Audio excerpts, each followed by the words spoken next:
Querido Padre Joaquim, queridos seminaristas, queridos irmãos e irmãs que nos acompanham também por essa transmissão, a finalidade da homilia é sempre refletirmos sobre as leituras apresentadas na liturgia, mas hoje também a homilia tem a finalidade de, claro, inspirados, iluminados pelas leituras, preparar-nos para o gesto penitencial que vamos realizar logo após a homilia.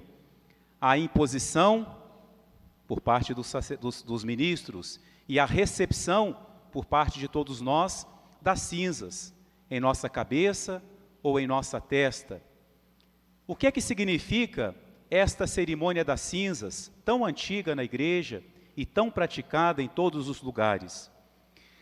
Nós podemos ver, primeiramente, a cinza, o significado das cinzas, nas palavras que o ministro dirá para nós. Lembra-te que és pó. E já adianto para vocês que a homilia desse dia, pelo teor da celebração, não é uma homilia que talvez exalte muito a nossa pessoa, mas ao contrário, deseja levar-nos a um conhecimento mais profundo de quem somos nós. Lembra-te que és pó. A cinza que recebemos em nossa testa é para dizer, isso é parte sua, isso é o que você é, um pouco de pó. Do pó, Deus formou o homem, ou seja, de quase nada, porque Ele quis usar algo para fazer-nos, mas algo que está no chão, algo que se pisa. Então a cinza lembra que nós somos pequeninos, diante de Deus somos quase nada. É com esse espírito que devemos receber as cinzas. Sim, eu aceito essa cinza em minha cabeça, em minha testa, porque é isso que eu sou, quase nada, um pouco de pó que o vento leva, que se perde com muita facilidade. Segundo o sentido das cinzas, e esse sentido muito presente na Sagrada Escritura, as cinzas são um sinal de penitência. Sempre que muitas vezes, quando o povo de Deus ia fazer penitência, eles passavam cinza na cabeça, passavam cinzas nas cadeiras, ou sentavam-se diretamente no chão sobre as cinzas. Em vez de maquiagem, cinzas. Em vez de uma almofada confortável, cinzas. Em vez de um tapete, cinzas. Porque tudo isso, todos esses adornos, todo esse conforto, tudo isso passa. Nada disso tem consistência. Mas, ao usar as cinzas no momento de penitência, as cinzas lembram que nós, infelizmente, queridos irmãos e irmãs, não somos simplesmente pó, mas nós somos um pó estragado. Nós somos um pó que se corrompeu. Acabamos de ouvir o canto tão bonito do Salmo, o Salmo de Davi penitente, reconhecendo o seu nada, reconhecendo-se pecador, pedindo a Deus que lhe dê um coração puro. Portanto, reconhecendo que o seu coração não era puro, pedindo a Deus que lhe dê um espírito decidido. Portanto, reconhecendo que o seu espírito não era decidido. Somos um pó, e esse pozinho se revoltou contra o seu Criador. Receber as cinzas é reconhecer isso, queridos irmãos e irmãs. Não tem sentido nós recebermos as cinzas e não reconhecermos que nós somos pecadores. Estamos terminando os dias do Carnaval. O que é uma grande característica do Carnaval? A fantasia. As pessoas muitas vezes se vestem do que elas não são. Numa festa, no momento de alegria, a pessoa se fantasia, coloca uma máscara. É oportuno lembrar para nós, nessa missa, que o Carnaval acabou. Agora não pode ser máscara. A cinza que nós recebemos na testa não pode ser uma fantasia. Não podemos voltar para a nossa casa, para a nossa vida, com as cinzas em nosso cabelo ou as cinzas visíveis em nossa testa, se o coração não mudar. Não podemos, não tem sentido recebermos as cinzas se não reconhecermos que nós somos pecadores. E talvez a gente diga, sim, eu sou pecador. E se Deus te perguntasse assim, meu filho, você se diz pecador, quais os pecados de que você quer me pedir perdão? Não basta reconhecer de uma forma genérica e talvez até poética, eu sou um pobre pecador, eu sou um nada. Você é nada por quê? Você é pecador por quê? Quais são os seus pecados?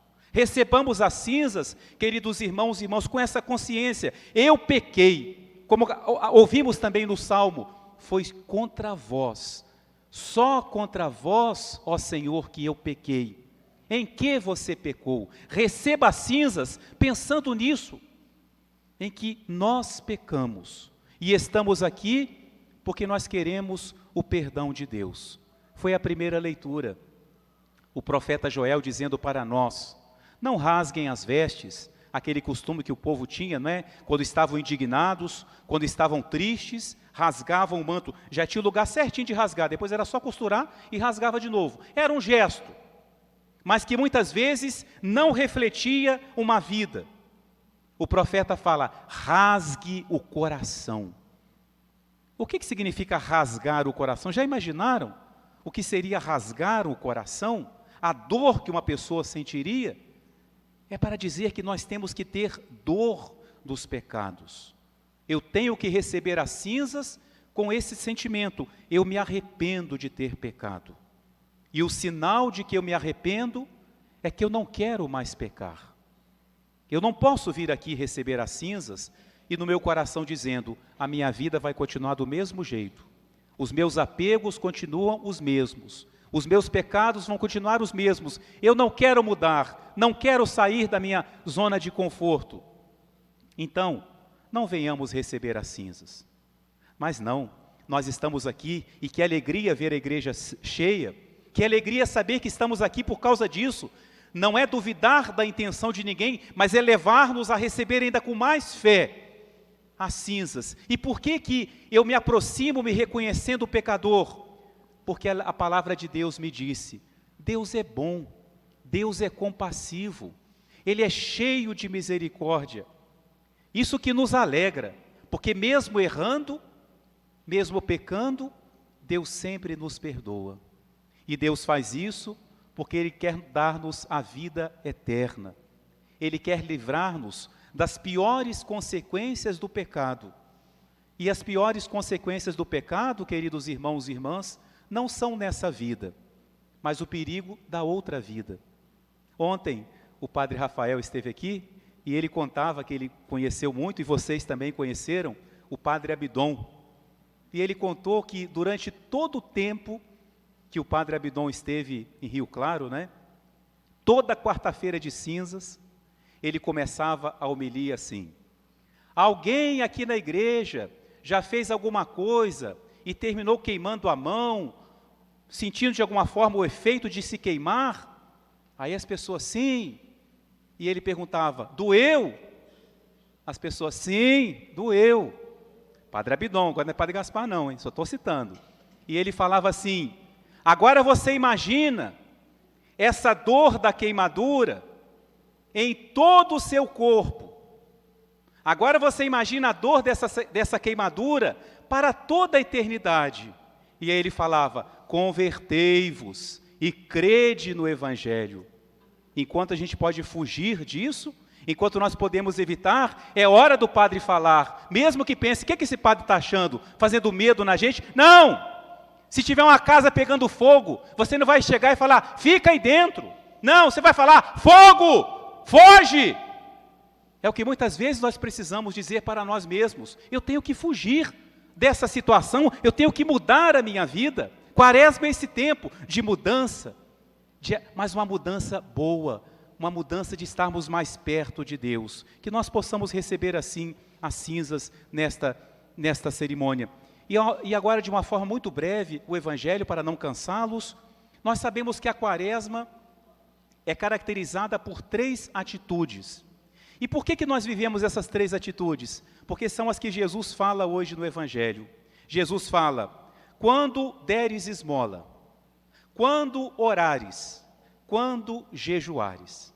Aí está aquilo que nós chamamos sempre o tripé da quaresma. A quaresma tem 3 colunas, 3 pés: a caridade, a oração e a penitência, o jejum. Viver a quaresma significa praticar essas 3 atitudes. E Jesus vai dizendo assim: quando deres esmola, não faças como os hipócritas. Quando rezares, não faças como os hipócritas. Quando jejuares, ele repete: não faças como os hipócritas. Ou seja, não é para deixar de fazer, mas é para fazer da maneira correta. E aí Jesus fala: quando deres esmola, resumindo o que Jesus diz, faça de uma forma discreta. Não faça para chamar atenção, mas faça para que Deus possa ver. Portanto, faça para Deus. É tempo de caridade, queridos irmãos. É tempo de pensarmos no próximo. Por isso que a igreja no Brasil tem esse costume de, durante a quaresma, fazer a campanha da fraternidade. E esse ano o tema é tão oportuno: a fraternidade e a fome. Então, uma forma concreta de praticar a caridade é pensarmos naqueles que têm pouco ou quase nada para comerem. Praticar a caridade. Depois, nos avisos, o padre vai entrar mais em detalhes sobre esse ponto. Praticar a caridade. A quaresma é tempo de oração. Quando rezares, diz Jesus, fecha a porta, entra no quarto, fecha a porta. Recolhimento, tempo de silêncio. A quaresma é tempo de rezar mais. Se você já reza, reze um pouquinho mais. Se você não reza, reze alguma coisa, faça alguma coisa a mais, ainda que seja uma Ave Maria a mais, mas aproveite esse tempo. É tempo de oração. A quaresma é tempo de oração. A igreja nos convida a rezarmos mais. A oração nos aproxima de Deus. A oração nos faz ver as coisas com mais realismo. E depois Jesus fala: quando jejuares. O jejum significa toda a privação que nós nos impomos, as mortificações, as penitências. Sim, a quaresma é um tempo de penitência. Hoje, por exemplo, é dia de jejum. Hoje e a Sexta-feira Santa são dias de jejum, né? Se faz uma refeição normal e 2 pequeninas, e só. Quem já fez 18 anos e ainda não fez 60, está obrigado a essa prática, não é? É o jejum, né? A não ser que haja motivo de saúde, de trabalho, né? Mas durante toda a quaresma é um período de fazermos alguma mortificação. Pense alguma coisa, escolha alguma coisa concreta para você fazer na quaresma. Não faça algo difícil, algo que vai fazer mal para a sua saúde, mas algo que vai te custar um pouco. Seja, às vezes, ter a hora certa para deitar, para levantar, tirar algum alimento que você gosta muito, mas que não vai te fazer falta para a sua saúde, diminuir o tempo no celular. Quantas coisas a gente pode fazer como um pequeno jejum durante a quaresma. Tem que ser os 3. Não pode só fazer a caridade. Eu vou participar da campanha da fraternidade. Ótimo, mas um pé só vai cair. Tem que ser os 3. Eu vou rezar, mas não vai fazer a caridade. Não, também não é suficiente. Os 3, caridade, oração e penitência. Assim, nós estaremos no espírito da igreja, estaremos seguindo Jesus. A quaresma lembra os 40 dias também de Jesus em oração e jejum no deserto. Portanto, irmãos queridos, abramos o nosso coração, reconheçamos o que somos diante de Deus, um pó que se revoltou contra Deus, mas um pó que Deus acolheu, um pó que Deus abraçou e que Ele transforma em pedras preciosas.